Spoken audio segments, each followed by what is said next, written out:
আজকে আমরা রান্না করব ডাল কারি। খুব সহজে ডাল রান্না করতে পারবেন, সেই প্রসেস দেখিয়ে দেব।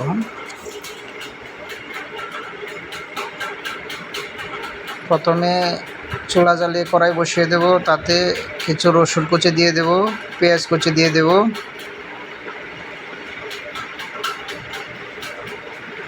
কাঁচামরিচ দিয়ে দেব। এটাকে নেড়ে চেড়ে তাতে সল্ট অ্যাড করে দেব, টারমারিক পাউডার দিয়ে দেব, হলুদ গুঁড়া। আমি এখানে 1 কেজি ডাল রান্না করতেছি। 2 teaspoon salt, 2 teaspoon turmeric powder দিছি। এখন এটাকে কিছুক্ষণ কষিয়ে নেব। বেশি রান্না করা যাবে না, ফরেনারদের খাবার, কাঁচা কাঁচা থাকতে হবে।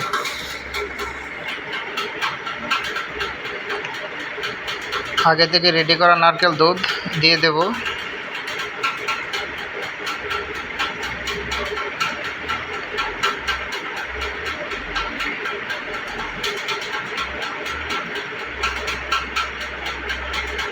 ভালো করে মিশিয়ে নেড়ে চেড়ে তারপর ঢেকে দেব।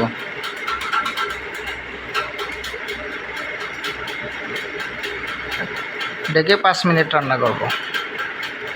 আমার আরও অনেক রান্নার প্রসেসিং চলতেছে। 5 মিনিট পর ঢাকনা খুলে আর একটু নেড়ে দেব।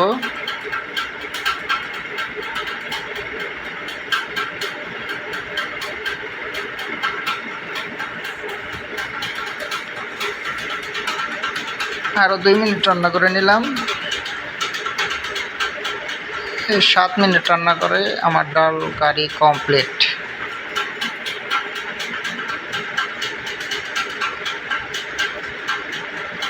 ভালো করে ভিডিও করার, এডিটিং করার সময় পাই না, তাই যেভাবে করি, সুযোগ পাই এভাবেই ছেড়ে দিই।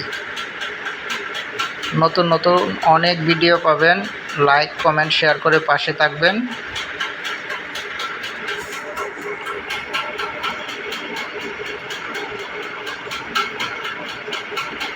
আমার চেক করতে হবে না, সল্ট ঠিক আছে। আপনারা ভালো করে নামানোর আগে চেক করে নেবেন। আমার ডাল কারি রান্না হয়ে গেছে। এখন ট্রেতে ঢেলে দেব আর গরম গরম পরিবেশন করব ভাত পরাটার সাথে।